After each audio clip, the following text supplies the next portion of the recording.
Hello, welcome back to my channel. If it is your first time here, my name is Erica.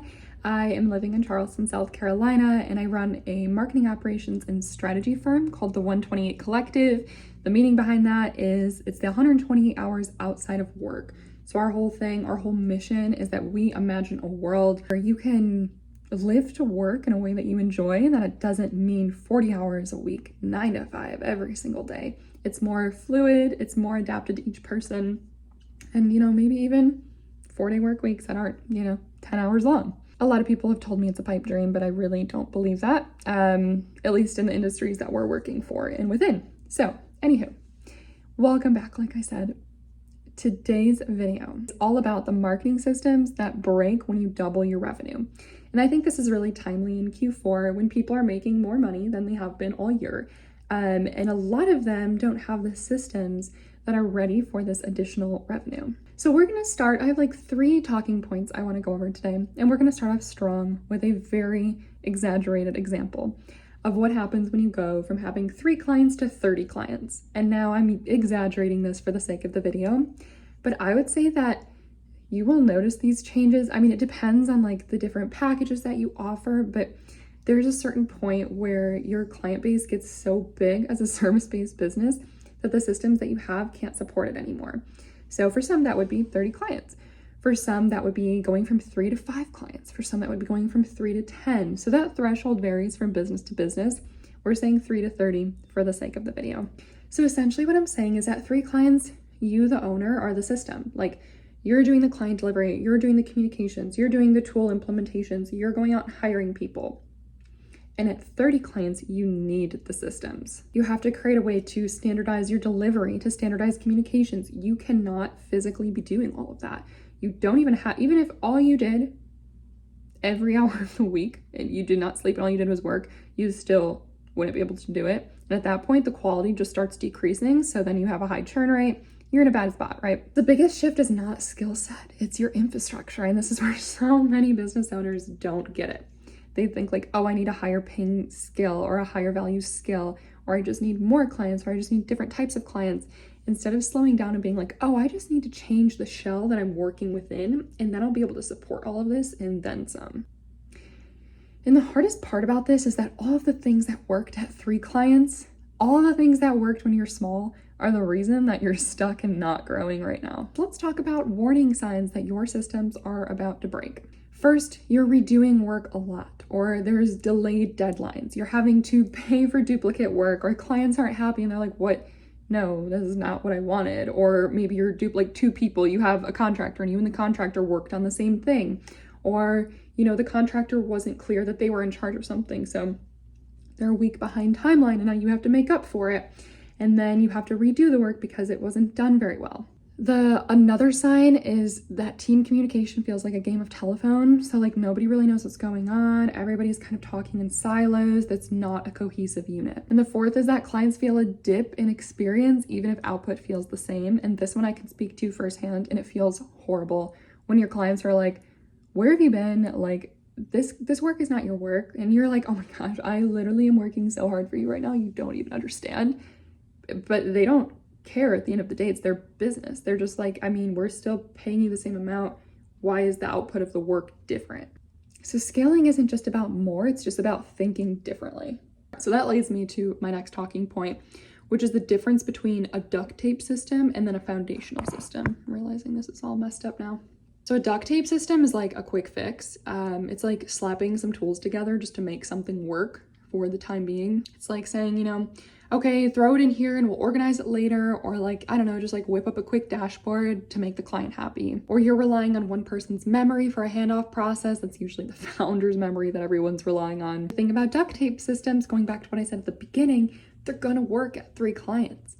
But it's going to be the entire reason that you cannot get to 5 clients. So a foundational system, on the other hand, is something that is designed for growth. The main things here is that a foundational system is built on clarity, communication, and control. So remember those 3 C's because we're going to come back to them. Essentially everything, your tasks, your data, your campaigns, your, any piece of paperwork ever has a home, and everybody understands where that home is, who's in charge of it, why it's there, etc. And the big shift here is that having those foundational systems in place, it makes scaling just feel easier.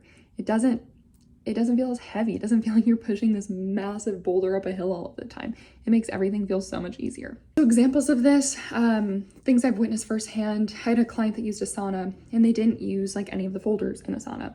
Instead, they would just plug in tasks and they would like label the task, project name and then the task. And so they just had like 400 tasks in one board.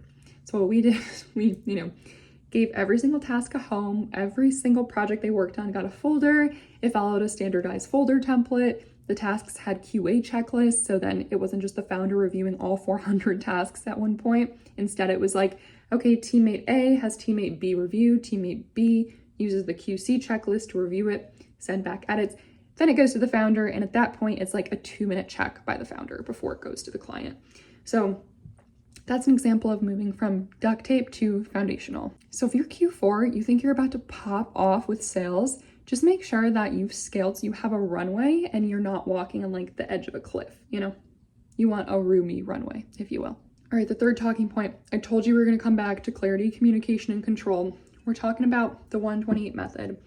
This is the method that we've coined, and it is capture, connect, clarify, and control. So we're going to go through each of those and how this relates to building foundational systems. So the first thing is capture. You want to capture, let's walk it back for a quick second. When I'm telling you this is how to create a foundational system, let's think of an example here. So let's take the Asana board that we just talked about. Let's say that was a major point of contention. We came in and we were like, okay, this needs help. We're going to apply our method to it.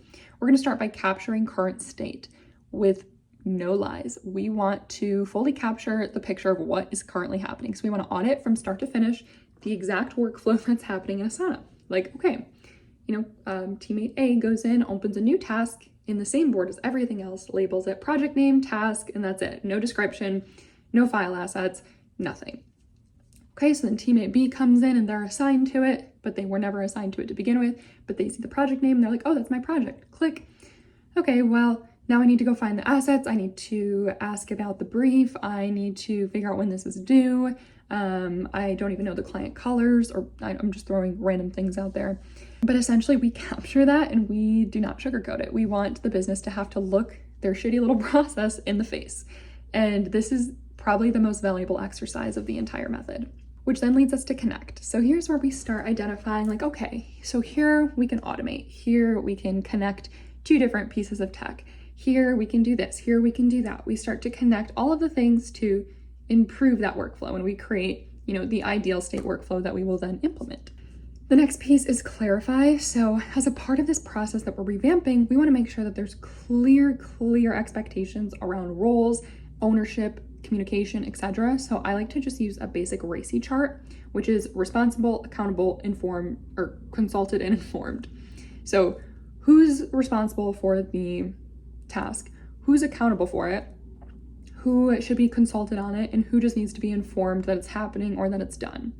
So we'll do that for pretty much every piece of the process, so everybody in the business knows who is supposed to be doing what. And finally is control, and this is all about longevity of the process and making sure that the process is able to scale with the business. So this might be things like building dashboards for your project management tool so you can understand how many items are overdue or blocked or assigned to one person so you can do better resource planning. The whole idea of this control piece is making sure that the system is designed to empower the team and not constrain them to one singular way of working. Because if we constrain them as the business grows, that is going to keep them stuck. Essentially, your growth should not rest on whether or not you can juggle chaos, but rather your ability to control and tame that chaos. And that's why Q4 is the best time to fix your systems. You can get everything in place before you hit the new year. You don't want to be doing this January 1st. You want to have this ready to go so you're organized, buttoned up, and ready to push the gas on Jan 1. Most businesses are cleaning up a mess on January 1 because they get all this revenue in Q4 and they've done none of the work to be ready to scale with it. So don't finish scattered and then you can start strong. And if you don't know how to do that, that's what my team does. These are just some free tips for you to take, go forth and apply to your business if that's what you want to do. And if you need more help with it yourself, like absolutely, I have info in like the description box below or on my YouTube page or any of my socials. You can always reach out. I have free discovery calls, we have an application form, you know, whatever your vibe is. So hopefully this helps. It's going to be an amazing Q4. I want us all to keep spirits positive and up. And if you are like, oh my gosh, I am that crazy business that's stuck right now, rewatch this video. Apply some of the stuff. Ask questions below if any of what I said didn't make sense, or if you think I'm just like talking out of my butt right now. And if you want to talk more about it one-on-one, that's what I'm here for. So hit subscribe, thumbs up this video if you liked it. That helps the video a lot.